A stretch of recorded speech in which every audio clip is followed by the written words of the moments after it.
come up with some kind of testing system that I thought would give me reasonable results. Now, obviously, you can't just ask friends and family, because they're all very supportive, nice people who will tell you that your game is awesome, and that's absolutely useless.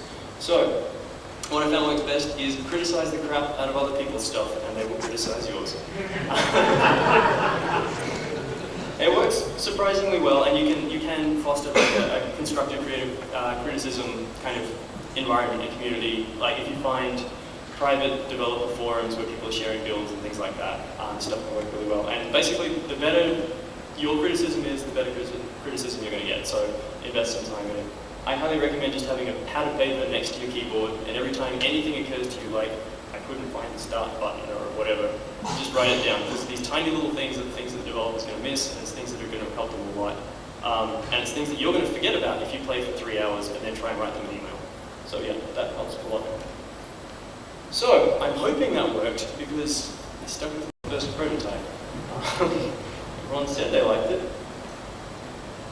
And I had to start thinking about the business plan. So I'm now developing this game, Captain Forever, and I want to make a free version for people to just play and think about whether or not they want to dive in and actually pay for it, because that's going to give me a lot of the sort of, publicity and get that game in front of a lot of people, which I don't have the budget for, because my budget is.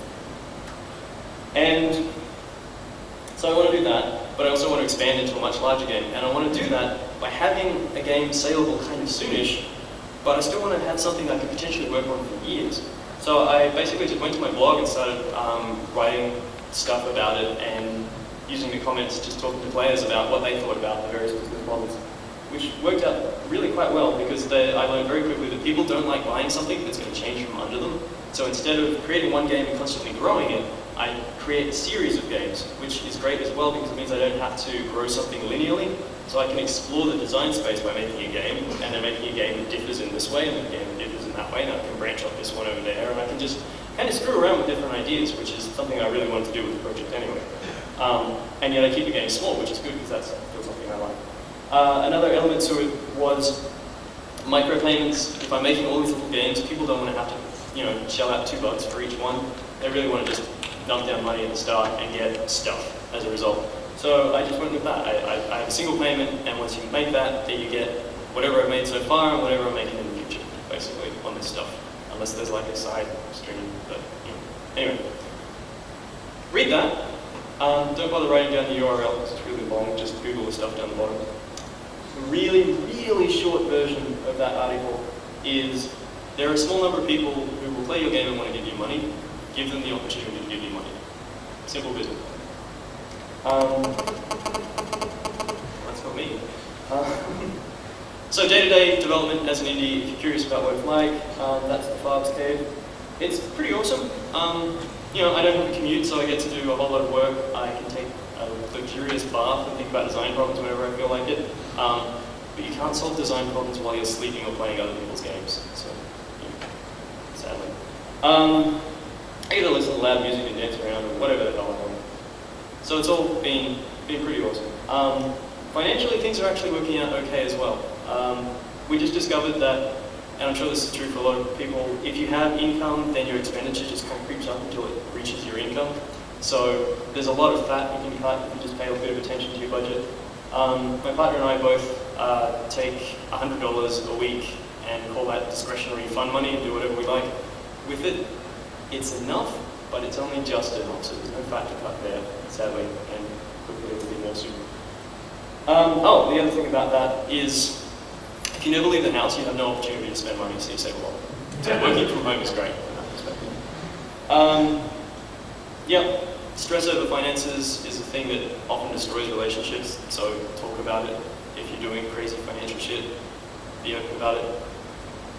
And there are some minor health issues that do come with working slightly longer hours in poorly designed work environments. So you're going to possibly have problems with your back and your eyes, and this is something that's actually been pretty common. Just see a doctor. And something that doesn't usually get a lot of talk, it's going to be a little bit awkward and stilted, is the downsides of going indie and things that can suck about it. So this is the dark side. Motivation, you have to do everything. Some of those things, really fucking boring. Like billing systems and user authentication and stuff stuff like that. Like, you have to do it, you just have to work through that pain. So it's really not all just doing the crazy fun stuff that you're used to doing as a hobby. You really have to commit to it, which sucks. The whole idea of it being kind of like a paradise, if you've been thinking about quitting your job and making your own stuff for a long time, you can end up sort of making that into this thing that's up on a pedestal that you really want to do, and you can build a lot of your self-image around that. And when you then get to that point, it might suck. And if it sucks, then you start questioning all kinds of things. Luckily that hasn't happened to me and I'm fine, but I think a few people have been kind of burned by that, so I think we'll go for it. And confidence. If you're uncertain about your business decisions and you don't make business decisions, then you are basically just paralyzed and get nowhere. So if you have any issues with confidence, you're going to have to just get over them and just do stuff. Because any decision is usually better than no decision at all. So yeah, it can be paralyzing. I went to free play. Free play's cool. Yeah, free play. Coming back from a conference, once again, I'm super excited. This time around, I decided to pre-launch Captain Forever. At this point, I have like the freeware version of the game available. Well, not available, sorry, finished. And I think, right, I'm going to test all my systems, because I've never written billing systems and user authentication and stuff like that before. And I hope it works, because I don't get any money. So I need to test this stuff out. Pre-launch seemed like the way to do it. I basically made the free game available to people who paid upfront early. And this worked out pretty well. People are really forgiving if they're playing a game in this kind of environment. So if there's bugs and things, they're going to be really helpful. They're still going to be really positive about it. They're not just going to brag on you. You make a bit of money up front, and that's kind of nice. But it can kind of confuse your business plan. If you're doing something that's a little bit off the wall already, then adding an extra step to it just kind of, it muddies the waters even more. So at this point, I was telling people that for a reduced price, you can play a free game that's not free yet. But later on, you'll get some other games that I still haven't made yet. I'm not sure how many there are going to be, but I'm going to try and make lots. They're going to be great. And I think most of the people that signed up at this point just paid the $15 to find out what the fuck I was talking about. Which can work. So, yeah, that. In the whole pre-launch period, that would have been about 2.5 months. I don't know the exact figures, but I think it's around about 700 people signed up and gave me money. Now, the great thing about that is, no gatekeepers. That money goes straight into my pocket. So normally we think about a game as being successful if it's about 1 million copies. Kind of unsuccessful, a little bit embarrassing if it sells like 100,000 copies, and a dismal failure if it sells 10,000 copies. If I sell 10,000 registrations, then I can live for several years quite happily on that. So my target bar is quite low, which is great. I entered Captain Forever in Indiehood Games Festival China, and as was covered before, it won Best Game. Yay! They gave me this wad of cash, and I mean this wad of cash. Which is ridiculous, but still very nice, thank you. I also got some publicity off it, which basically just meant that turned into more cash. It was great, enter contests. In doing that, I was also presenting it at the expo there, so some quick tips that I picked up on my first ever sort of booth babe experience was have a big screen. See these people behind me with the big screen? Everybody looked at that. Whereas I've got this little laptop and the guy's shoulders are completely obscuring it. So yeah, it's just, yeah, a big screen. Laptop rental is surprisingly difficult. People don't like you taking their hardware out of the country. Sometimes they're going to charge you more than it costs just to buy one. Just, if you're setting up a booth, budget some time for sorting this shit out. It takes a while.